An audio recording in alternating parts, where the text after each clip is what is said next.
오늘 말씀은 맹세에 관하여 또 복수에 관하여 그리고 이웃사랑에 관하여 예수님께서 새로운 기준을 주신 것에 대한 기록입니다. 먼저 맹세에 관한 말씀입니다. 33절입니다.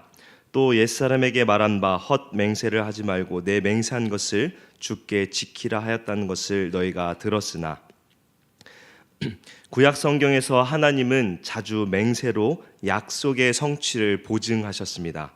하나님의 신실성을 두고 맹세를 하는 것입니다. 그렇기에 맹세는 존중되어야 하며 반드시 지켜져야 한다고 구약의 여러 곳에서 말씀합니다. 레위기 19장 12절에 너희는 내 이름으로 거짓 맹세함으로 내 하나님의 이름을 욕되게 하지 말라. 나는 여호와이니라. 민수기 30장 2절에 사람이 여호와께 서원하였거나 결심하고 서약하였으면 깨뜨리지 말고 그가 입으로 말한 대로 다 이행할 것이니라. 구약 성경은 중요한 확증이나 약속을 뒷받침하기 위해서 하나님의 이름으로 사람들이 맹세하는 것을 허락했습니다. 맹세나 서원은 어떤 사람이 약속한 헌실에 충실히 이행할 수 있도록 도운 것입니다. 그런데 이러한 구약의 말씀들이 서기관과 바리새인들에게 다르게 적용되었습니다. 그들은 자신의 진실됨을 규명하기 위하여 말씀의 맹세를 사용하게 된 것입니다. 상대방에게 자신에 대한 신뢰감을 갖게 하기 위하여 맹세를 한 것입니다. 그런데 하나님의 이름 말고도 그들은 다른 맹세를 하였습니다. 즉 하나님의 이름으로 한 맹세는 반드시 지켜야 하기 때문에 주의 이름으로 언급하지 아니한 맹세를 하는 것입니다. 덜 중요하다고 여겼기 때문인데요. 맹세하는 것이 덜 중요하다면 그는 덜 성스러운 곳으로 맹세를 하였습니다. 하늘로 또는 땅으로, 예루살렘으로 하는 맹세들이 자꾸만 늘어갔고, 심지어 성전으로 그리고 제단으로 하는 맹세까지 나타나기에 이르렀습니다. 사람이 상대에게 어떤 감명을 주기 위해서 허풍에 지나지 않는 맹세와 수많은 약속들을 남발한 것입니다. 이에 대하여 예수님은 34절부터 36절까지 이렇게 말씀합니다. 나는 너에게 이르노니 도무지 맹세하지 말지니 하늘로도 하지 말라. 이는 하나님의 보좌임이요 땅으로도 하지 말라. 이는 하나님의 발등상이며 예루살렘으로도 하지 말라. 이는 큰 임금의 성임이요 내 머리로도 하지 말라. 이는 내가 한 터럭도 희고 검게 할 수 없음이라. 예수님께서는 맹세의 강도, 반드시 지켜야 하는 맹세와 덜 지켜도 되는 맹세, 그리고 그냥 허풍으로 하는 맹세의 구분을 결코 하지 말라고 말씀하십니다. 예수님께서는 바리새인들과 서기관들이 행했던 모든 관습들을 지적하십니다. 예수님께서는 하늘로 하는 맹세는 신실한 것이야 하고 또 지켜야만 한다고 말씀하십니다. 왜냐하면 하늘은 하나님의 보좌이기 때문입니다. 그러므로 하늘로 맹세하는 사람은 곧 하나님을 두고 맹세하는 사람과 마찬가지인 겁니다. 또한 땅으로 하는 맹세도 마찬가지라고 말씀하시는데요. 땅은 하나님의 발등상이기 때문입니다. 예루살렘은 하나님의 성이며 사람의 머리는 하나님에게 속한 것으로서 사람은 한 터럭도 희고 검게 할 수 없습니다. 하나님께서는 모든 생활과 모든 곳에 계시며 주관하고 계십니다. 인간의 모든 삶의 활동 영역에 편재해 계십니다.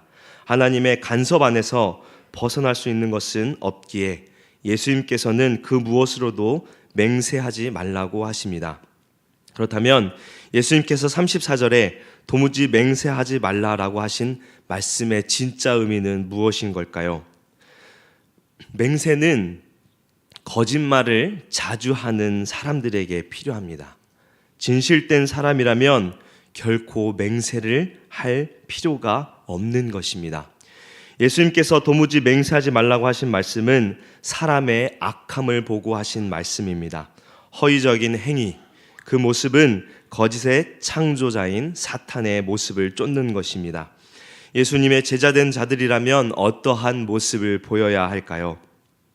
보증이 필요하지 않을 확신한 모습, 온전한 선한 모습을 보여주라는 것입니다. 참되고 속임이 없는 사람이 되라는 것입니다.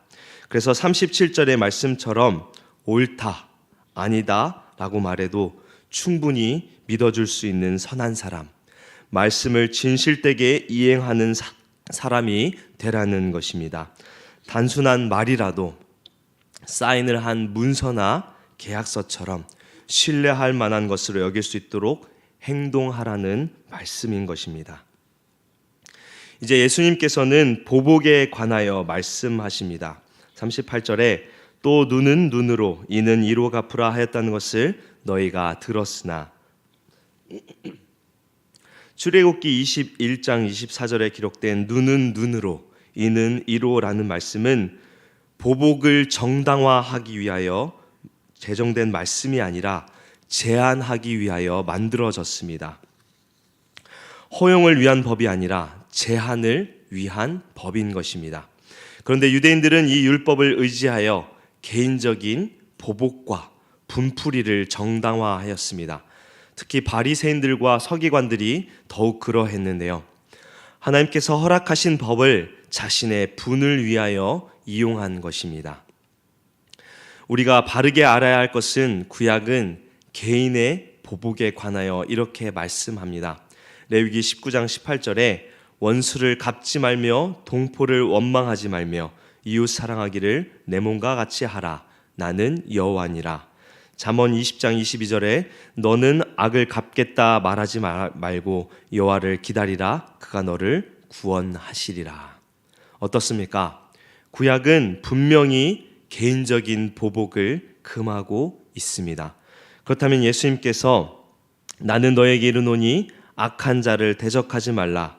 누구든지 내 오른뺨 뺨을 치거든 왼편도 돌려대며 또 너를 고발하여 속옷을 가지고자 하는 자에게 겉옷까지도 가지게 하며 또 누구든지 너로 억지로 오리를 가게 하거든 그 사람과 심리를 동행하고 내게 구하는 자에게 주며 내게 꾸고자 하는 자에게 거절하지 말라라고 하신 말씀의 뜻은 무엇일까요?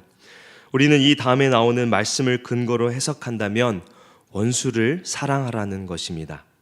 예수님께서는 무정함과 증오와 복수심에 불타는 마음으로 악한 자를 대적하지 말고 말과 행동에 있어서 원한에 사무쳐 있는 것이 아니라 사랑이 넘쳐 있음을 보여주라는 것입니다. 이에 대하여 바울 사도는 로마서 12장에 더 잘 설명하고 있습니다. 로마서 12장 17절 18절에 아무에게도 악을 악으로 갚지 말고 모든 사람 앞에서 선한 일을 도모하라. 할 수 있거든 너희로서는 모든 사람과 더불어 화목하라. 그래서 악에게 지지 말고 선으로 악을 이기는 우리들이 되도록 주님께서 가르치신 것입니다. 주님께서는 제자들에게 그리고 오늘 우리들에게 이웃을 친절히 섬기며 도움을 요청하는 소리에 마지못하여 하는 것이 아니라 관대하게 행하며 사랑을 보여주는 자가 되라고 말씀하신 것입니다. 마지막으로 주님께서는 사랑의 실천에 관하여 말씀하십니다. 5장 43절에 또 내 이웃을 사랑하고 내 원수를 미워하라 하였다는 것을 너희가 들었으나, 이 말씀은 돌판에 새겨진 이웃에 관한 모세의 율법의 요약입니다. 앞에서도 말씀드렸지만 율법은 보복이 아니라 사랑을 강조합니다. 그런데 당시 유대인들은 이웃과 원수를 구분해서 행동했습니다. 이웃에게는 사랑을, 원수는 미워하라고 율법이 가르친 것처럼 의도한 것입니다. 그렇다면 이웃은 누구이며 원수는 누구인가요? 이에 대한 질문을 율법사가 누가복음 10장에 예수님께 하였죠. 이스라엘 사람만 이웃인가요?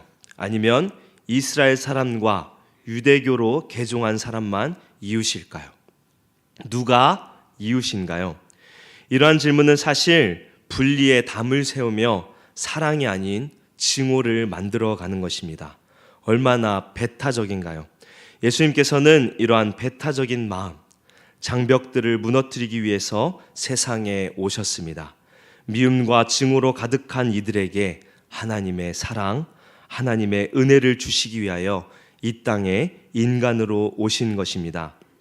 예수님께서는 44절에 나는 너에게 이르노니 너희 원수를 사랑하며 너희를 박해하는 자를 위하여 기도하라고 강력하게 말씀하십니다. 장벽과 구분이 아니라 모든 이들을 사랑하라는 것입니다. 이것은 결코 율법과 상반되는 것이 아니라 율법에 나타난 하나님의 사랑을 완전하게 드러낸 것입니다. 주님께서는 원수들을 사랑하고 그들을 위하여 기도함으로 그리스도를 쫓는 자들이 하늘에 계신 아버지의 참 아들임을 자신에게와 다른 이들에게 입증하라고 말씀하십니다. 하나님께서는 모든 이들에게 똑같이 사랑을 나타내십니다. 악인에게도 선인에게도 하나님은 구별하지 않고 공평하게 은총을 베푸십니다. 5장 45절에 이같이 한즉 하늘에 계신 너희 아버지의 아들이 되리니 이는 하나님이 그 해를 악인과 선인에게 비추시며 비를 의로운 자와 불의한 자에게 내려주심이라. 그런데 세상은 어떻습니까? 하나님을 알지 못하는 자들도 자기의 그룹들을 사랑하고 아낍니다. 아군과 적군을 구별하는 것이죠. 그러나 그리스도인은 그러한 구별 없이 하나님의 사랑을 실천하여 드러내며 살아야 하는 것입니다. 예수님께서 맹세에 관하여, 보복에 관하여, 이웃사랑에 관하여 가르치시면서 우리에게 마지막으로 이렇게 명령하십니다. 48절 말씀입니다. 우리 48절 말씀 함께 읽겠습니다. 그러므로 하늘에 계신 너희 아버지의 온전하심과 같이 너희도 온전하라. 우리는 하나님을 닮아감으로 온전한 그리스도인이 됩니다. 하나님께서 본래 우리를 지으신 목적대로 살아가는 방법은 오직 주님의 말씀을 지키는 삶밖에 없습니다. 우리가 진실되게 살아가며 하나님께서 우리를 사랑하신 것처럼 우리가 서로 사랑하는 것, 온전하신 하나님을 닮기 위해 노력하는 것, 그것이 바로 우리를 구원으로 인도하신 하나님의 뜻입니다. 오늘 하루도 온전하신 하나님의 사랑을 실천함으로 하나님을 기쁘게 하는 복된 성도 되기를 주님의 이름으로 축원합니다. 함께 기도하겠습니다. 우리를 새벽에 주님 앞으로 인도하시고 주의 말씀을 듣게 하신 주님, 마태복음 말씀을 통하여 우리가 좀 더 주님을 닮아가며 온전하신 하나님을 드러내며 살도록 은혜를 베풀어 주옵소서. 거친 세상 속에서 빛으로 소금으로 살아가는 것은 우리가 더욱 사랑을 실천하는 것입니다.